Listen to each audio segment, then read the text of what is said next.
I recently moved away from the 13-inch M4 iPad Pro not because it was slow by any means, but because it was too big for me personally. So I downsized to the latest M5 iPad Pro, and as always, I had to personalize it and make it mine. So I figured, why not show you what I've done and how I use it. I'll share a few accessories I actually use on a daily basis, how I've set up my iPad, the apps I find most use of as of recently, and how this little guy fits into my daily routine.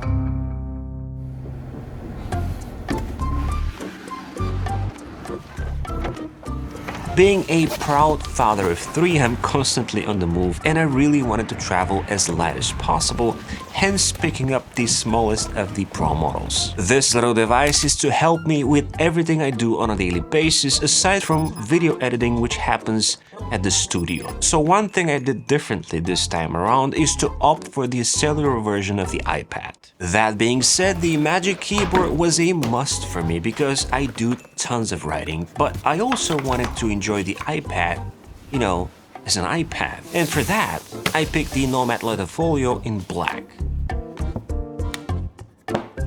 This is one of those accessories that looks great on day one, but it ends up looking way better as time goes by because as it ages, it develops a unique patina. The other thing I appreciate is the pencil flap, which keeps my D-branded pencil in place when setting it in and out of bags. Now, as much as I appreciate iPad OS windowed support, the 11-inch variant of the iPad is not ideal when it comes to size, you know, throwing windows around with ease, and I find it honestly distracting. So true to the original iPad from back in the day, I keep all my apps full screen. That being said, in the display and brightness settings, I have picked display zoom to be more space, which scales things down and gives the home screen a bit more breathing space, which is perfect for large icons with no labels. In the customized settings, I've done exactly that. My icons are set to dark mode, as is everything else system-wide. And the wallpaper, by the way, is another collaboration I did with the same talented digital artist that brought the Spectra 8K pack. Following the mission to create human-made digital art, this pack is called Crystal. It's 8K and it looks gorgeous no matter the display you put it on. By the way, if you end up enjoying this video, subscribe because why not? Keeping the principle of space in mind, in settings under home screen and app library, I've disabled show app library in the dock because I can simply do that by swiping left, and I've disabled show suggested in recent apps too because I know exactly what I want to keep in the dock at all times. All the apps that I keep in the dock are deliberately placed there because the dock plays a pivotal role when multitasking, especially when connected to an external monitor, which happens on occasions for me. Aside from the obvious apps, something new here which I'm very excited about is the Ugreen NAS app, which gives me access to my personal storage. I'm about to receive my second 24TB NAS drive, and I plan to ditch all cloud services and move entirely to this 2-bay network storage solution. Woo! I am very much tired of the concept of pay for everything and own nothing, so I intend to use this puppy for personal backups, entertainment, and a whole lot more, which I'll probably talk about in a separate episode. With the latest version of iPad OS, the iPad has now taken notes from the Mac, and the dock is a lot more versatile, giving it the ability to add folders. Let me show you. If I go to the Files app and pick a folder, let's say screenshots, I can hold to open the contextual menu and say Add to Dock, and that folder will end up being here just like on a Mac.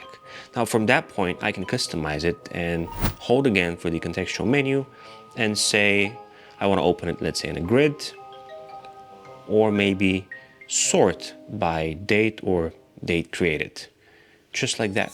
While on the topic of little tips, I do take advantage of web apps too. Threads, for example, doesn't have a native iPad app, so to make it feel like one, through Safari I've created a web app. This happens via the Share menu, More, Add to Home Screen, and Open as a web app. Threads lives in my Redbubbles folder where all these social media apps I might use exist. Most of them have notifications turned off, where the only app I keep notifications for is iMessage and WhatsApp, but silent. The rest only get to inform me about something in the means of Redbubbles. I also keep the settings app first because I often use it, and keeping it there saves me swipes if I'm not using the Magic Keyboard. A recent quality of life improvement that I took advantage of is typically for Apple hidden under settings and accessibility under pointer control. We all know that the cursor on the iPad when docked into the keyboard or hooked up to a monitor is kind of very transparent and it can get easily lost. But something that actually helps on a daily basis is, first of all, increasing the contrast, and also under color, adding a bit of an outline so that you can easily find that little guy whenever necessary. Now, a step further for that would be to disable automatically hide pointer, which will always keep it there as long as the keyboard is connected to the iPad. But yeah, right now, this is way easier to use. Aside from the Magic Keyboard, by the way, I also rely on a more inconspicuous accessory for each of my iPads, and that's Paperlike. This here is version 3, designed not just to protect the tablet, but also to bring back an experience we all like. Version 3 builds on its predecessor, improving the nanodots technology for the ideal blend of friction and glide when using the Apple Pencil. This means greater precision for drawing, reliable control, and the best of both worlds, the tactile feel of paper with the power of the digital world that is the iPad. Another important highlight here is the new butterfly application system, which ensures perfect alignment, zero bubbles, and eliminating the stress of dust sneaking underneath. For those who might be wondering, with Paperlike applied, clarity is not compromised and the screen stays sharp, colors remain vibrant, and the Apple Pencil still responds instantly, but with a far more satisfying feel. Plus, it continues to protect against scuffs and smudges. I've been using Paperlike for many years, and I'll be sure to link version 3 in the first link in the description below.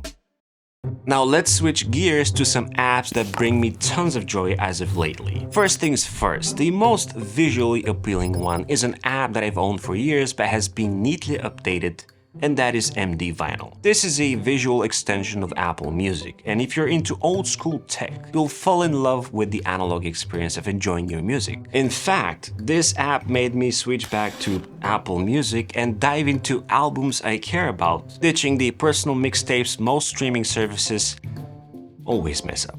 With MD Vinyl, I get to see my albums sort of like the album covers of the past, and I can even move the needle to rewind. So cool. Of course, I had to take advantage of the record player widget, which I've integrated twice, which I'll talk about in a moment. But in many cases, I run the app full screen below my monitor in my desk setup. Another app that has brought back the love for the Apple Pencil in my case is Shaper 3D, which is my new obsession. You see, as a few days ago, I am a proud owner of a Bamboo Lab printer I ordered back in January. And I have to be honest, I am obsessed exploring and learning the world of 3D printing. I know I might be late to the game, but hey, I am super excited crafting my first product that I can actually print on my own. Maker World, which is Bamboo Lab's endless catalog of community products, is amazing. But there is something truly magical designing something yourself and seeing it come to life in a matter of, I don't know, few hours. So yeah, Shaper 3D is definitely my gig for now, despite costing an arm and a leg per month. And I'm also glad I have tons of headroom when it comes to the power of the M5 that is inside this 5mm thin iPad. The next thing to show you here is this large widget, which again is a new addition to my own catalog of digital products. It's called Atmos, and just like my most popular product, it's packed with information. From glanceable outside temperature and conditions to progress of the day, which changes as time goes by the way, to detailed weather section, reminders and calendar integrations, and more. There are also quick action buttons for files and music, which makes this widget feel right at home on the iPhone as well. I've put together a limited 30% discount using the code Atmos30, and as always, picking it up directly supports the channel and the three musketeers behind it. Safari has taken a big leap when it comes to improvements on iPad OS, and I want to show you two apps that are actually Safari extensions that are super valuable in my opinion. Now the first one is actually one of my favorites, and it's called Hush. And what Hush does is it gets rid of the pesky cookie browser pop-ups that show up in countries that are in the European Union and pretty much there. So to get rid of this, you install Hush, and instead of seeing this privacy notice that you have to accept every single time, all you have to do is enable that extension here, and check this out. I'll do a refresh. Boom. Clean and simple. Now the other app that you actually see in action right now is called Noir, this extension. And Noir is what brings dark mode to light and white websites, which might poke your eyes out in the evening. You can schedule Noir to be enabled at a certain time frame or automatically if the iPad switches to dark mode in the evening. Now in my case, I prefer an hourly schedule, and at this point I can open any website, even my own. Let me just pull it up. So instead of having, white background and light that might be distracting in the late hours of the day, I can go to the extension section and enable Noir. And I can even tap it here for additional settings. So let's say I want to enable it on, and boom, everything right now is in dark mode. Beautiful. So Hush and Noir, definite recommendation. The simpler digital clock in the top left corner is also a widget, and honestly, it takes less than 5 minutes to build from scratch if you decide to do it yourself. I created it purely because I wanted a larger clock that I could just glance from across the room. If building your own sounds fun, or maybe tweaking it to fit your setup feels tempting, I have a step-by-step tutorial which I'll be dropping in my Sunday newsletter, which is completely free to sign up to. As with all my other iPhone and iPad setups, everything here is contained within a single home screen, which on the iPad can be rotated. And if you think in vertical mode your setup looks like a mess, don't freak out, as you can tweak it for both orientations while in jiggle mode. Also, my favorite MD calculator widget, which is made by the same people who are behind MD Vinyl, is also present either tucked away behind my large Atmos widget or in a secondary location, which I'll show you right now. So perhaps the most interesting part I did a full tutorial on last time is the automation I've created for the iPad when I connect it to my desk setup. You see, when I come to the studio, I sometimes tend to place the iPad below my monitor to not only charge it, but also use it in tandem with the extended keyboard and mouse of the Mac. Basically using my Mac's peripherals and the display of the iPad as an extension. Sidecar, which turns the iPad into a secondary Mac monitor, is also an option I might toggle. For extended peripherals, however, I've created an automation where the iPad enters Do Not Disturb mode when connected to my setup, because I don't need yet another device to display my notifications. Instead, when the iPad enters Do Not Disturb, it switches home screens, and I get to see one that gives me more of a desktop layout where I can play my records, glance at the time, check out my emails, read the news, and more all at once. In case you're interested, the app I use for news is InnoReader, which is great if you want to build your own news feed and only follow things you care about. If you want to learn how to do such iPad desk setup automation, you can check out my ultimate iPad episode right here, and also see how the iPad ties into my new desk setup in this episode over here. Like and subscribe to the channel as well as my newsletter, and as always, it's been an absolute pleasure. This is Z, over and out.